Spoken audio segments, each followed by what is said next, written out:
ನಮಸ್ಕಾರ ಎಲ್ಲರಿಗೂ. ಸೀಮಂತದ ವಿಡಿಯೋನ ಎಲ್ಲರೂ ಇಷ್ಟಪಟ್ಟಿರಿ. Thank you so much. ಹಂಗೆ ನಮ್ಮ ಚಾನಲ್ನ ಸಬ್ಸ್ಕ್ರೈಬ್ ಮಾಡಿಕೊಂಡು ನಮ್ಮ ವಿಡಿಯೋಸ್ನೆಲ್ಲ ನೋಡ್ರಿ. ನಿಮ್ಮ ಸಪೋರ್ಟ್ ನಮಗೆ ಭಾಳ ಮುಖ್ಯ.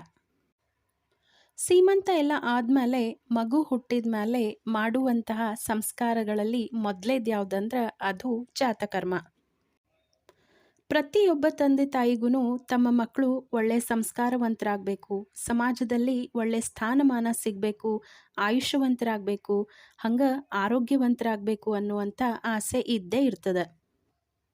ಸಂಸ್ಕಾರ ಅನ್ನೋದು ಬಹಳ ಮುಖ್ಯ. ಹಾಗಾಗಿನೇ ಮಗು ತಾಯಿಯ ಗರ್ಭದೊಳಗಿದ್ದಾಗ ಸಂಸ್ಕಾರವನ್ನು ಕೊಟ್ಟಿರ್ತಾರೆ ಸೀಮಂತ ಮಾಡುವ ಮೂಲಕ. ಮಗು ತಾಯಿಯ ಗರ್ಭದಲ್ಲಿ ಇದ್ದಾಗ ಕೊಡುವಂಥ ಸಂಸ್ಕಾರ ಎಷ್ಟು ಮುಖ್ಯವಾಗ್ಯವ ಅನ್ನೋದಕ್ಕೆ ಭಕ್ತ ಪ್ರಹ್ಲಾದ ಹಂಗೆ ಅಭಿಮನ್ಯುವಿನ ಉದಾಹರಣೆಗಳು ನಮಗೆ ಸಿಗ್ತಾವ.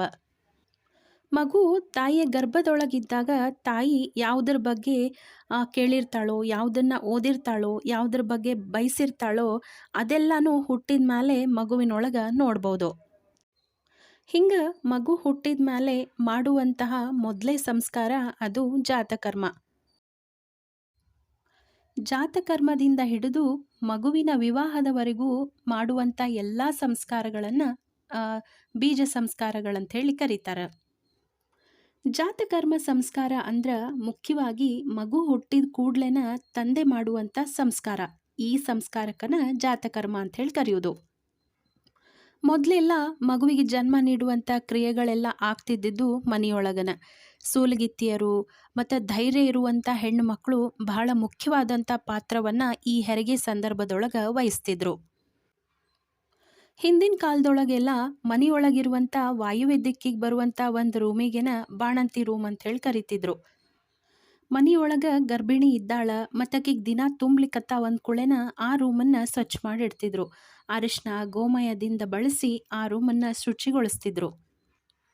ಮಗು ಗರ್ಭದೊಳಗಿದ್ದಾಗ ಮಗುವಿಗೆ ಬೇಕಾಗುವಂಥ ಆಹಾರ ಗಾಳಿ ಎಲ್ಲನೂ ಹೊಕ್ಕಳ ಬಳ್ಳಿಯಿಂದನೇ ಹೋಗ್ತಿರ್ತದೆ. ಈ ಹೊಕ್ಕಳ ಬಳ್ಳಿ ಬಹಳ ಮುಖ್ಯವಾದಂಥ ಪಾತ್ರವನ್ನು ವಹಿಸ್ತದಿದು. ತಾಯಿ ಮತ್ತು ಮಗುವಿನ ನಡಬರ್ಕ ಒಂದು ಸಂಪರ್ಕವನ್ನು ಬೆಸೆಯುವಂಥದ್ದು ಈ ಹೊಕ್ಕಳ ಬಳ್ಳಿ. ಹೀಗಾಗಿ ಮಗು ಹುಟ್ಟಿದ ಮೇಲೆ ಈ ಹೊಕ್ಕಳ ಬಳ್ಳಿಯನ್ನು ಕಟ್ ಮಾಡೋದು ಸ್ವತಃ ತಂದೆಯಿಂದನೇ ಮಾಡಿಸ್ತಿದ್ರು ಆಗೆಲ್ಲ.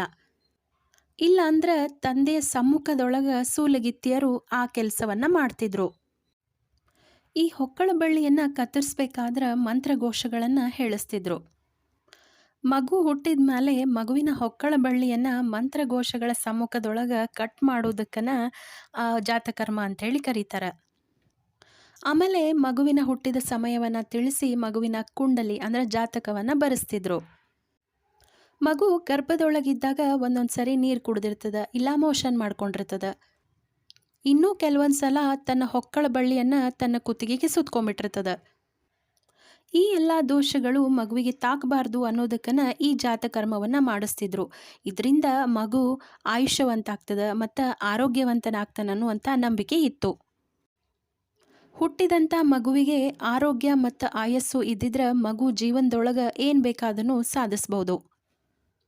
ಮಗು ಹುಟ್ಟಿದ ಮೇಲೆ ತಂದೆಯ ಸಮ್ಮುಖದೊಳಗನ ಹೊಕ್ಕಳ ಬಳ್ಳಿಯನ್ನು ಕತ್ತರಿಸಿದ್ರು. ಆಮೇಲೆ ಆ ಮಗುವಿನ ಶುಚಿಗೊಳಿಸಿ ಆ ಮಗುವಿಗೆ ತುಪ್ಪ ಮತ್ತು ಜೇನುತುಪ್ಪವನ್ನು ಸಾಣಿಕಲ್ ಮೇಲೆ ಹಾಕಿ ಚಿನ್ನದ ಉಂಗುರದಿಂದ ಅದನ್ನು ತಿಕ್ಕಿ ಅದನ್ನು ಮಗುವಿಗೆ ತಂದೆಯಾದವ್ರು ತಿನ್ನಿಸ್ತಿದ್ರು. ಮಗುವಿನ ಬಾಯಿಯನ್ನು ಸಿಹಿ ಮಾಡ್ತಿದ್ರು.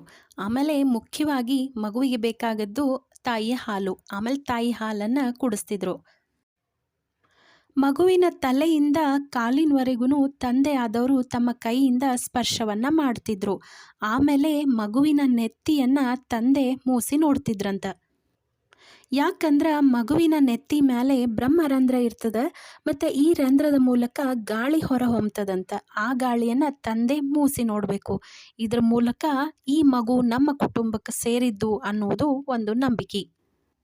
ಇಷ್ಟೆಲ್ಲ ಆದಮೇಲೆ ಸೂಲಗಿತ್ತಿಯರು ಏನು ಮಾಡ್ತಿದ್ರಂದ್ರೆ ಮೆತ್ತನೆಯ ಬಟ್ಟೆ ಒಳಗೆ ಮಗುವನ್ನು ಸುತ್ತಿ ಕೊಡ್ತಿದ್ರಂತ. ಹೆರಿಗೆ ಮಾಡಿಸ್ಲಿಕ್ಕಂತನ ಹಿಂದಿನ ಕಾಲದೊಳಗೆ ಮನೆಯೊಳಗೆ ಒಂದು ಗೆಜ್ಜೆ ಕತ್ತಿ ಅಂಥೇಳಿ ಇರ್ತಿತ್ತಂತ. ಈ ಕತ್ತಿಯನ್ನು ದೇವ್ರ ಸಮ ರೀತಿಯಲ್ಲಿ ಪೂಜೆ ಮಾಡ್ತಿದ್ರಂತ. ಮಗು ಹುಟ್ಟಿದ ದಿನದಿಂದ ಹಿಡಿದು 10 ದಿನದವರೆಗೂ ವೃದ್ಧಿ ಅಂಥೇಳಿ ಆಚರಿಸ್ತಿದ್ರು. ಆದ್ರೆ ಈಗ ಕಾಲ ಬದಲಾಗ್ಯದ. ಹೆರಿಗೆ ಎಲ್ಲಾನು ಹಾಸ್ಪಿಟಲ್ ಒಳಗೆ ಆಗ್ತದೆ, ಅದು ಡಾಕ್ಟ್ರ್ ಮುಖಾಂತರನ. ಮತ್ತು ಹೊಕ್ಕಳ ಬಳ್ಳಿಯನ್ನು ಕಟ್ ಮಾಡೋದು ಸ್ವತಃ ಡಾಕ್ಟ್ರ ಮಾಡ್ತಾರೆ. ಹಾಗಾಗಿ ಈ ಎಲ್ಲ ಸಂಸ್ಕಾರಗಳನ್ನು ತಪ್ಪಬಾರ್ದು ಅಂಥೇಳಿ 10 ದಿನ ಆದಮೇಲೆ ನಾಮಕರಣ ಮಾಡೋ ಟೈಮ್ ಒಳಗೆ ಪುರೋಹಿತರು ಈ ಸಂಸ್ಕಾರಗಳನ್ನು ತಂದೆ ಮೂಲಕ ಮಾಡಿಸ್ತಾರೆ. ನಾವು ಯಾವ ಥರ ನಾಮಕರಣದೊಳಗೆ ಈ ಸಂಸ್ಕಾರಗಳನ್ನು ಮಾಡಿಸಿದ್ವಿ ಅನ್ನೋದನ್ನು ನೆಕ್ಸ್ಟ್ ವಿಡಿಯೋದೊಳಗೆ ತೋರಿಸ್ತೀನಿ. ಈ ವಿಡಿಯೋ ಇಷ್ಟ ಆಗಿತ್ತಂದ್ರೆ ನಮ್ಮ ವಿಡಿಯೋನ ಲೈಕ್ ಮಾಡಿರಿ. ಹಂಗೆ ನಿಮ್ಮ ಫ್ರೆಂಡ್ಸ್ ಆ್ಯಂಡ್ ಫ್ಯಾಮಿಲಿ ಮೆಂಬರ್ಸಿಗೂ ಈ ವಿಡಿಯೋನ ಶೇರ್ ಮಾಡಿರಿ. ಹಂಗೆ ನಮ್ಮ ಚಾನಲ್ನ ಸಬ್ಸ್ಕ್ರೈಬ್ ಮಾಡ್ಕೊಂಡು ನೋಡ್ರಿ. ನಮ್ಮ ಸಂಸ್ಕೃತಿಯೊಳಗಿರುವಂತಹ ಪ್ರತಿಯೊಂದು ಸಂಸ್ಕಾರಕ್ಕೂ ಅದರದೇ ಆದಂತಹ ಮಹತ್ವ ಅದ. ಅದು ವೈಜ್ಞಾನಿಕವಾಗಿಯೂ ಪ್ರೂವ್ ಆಗ್ಯಾವ.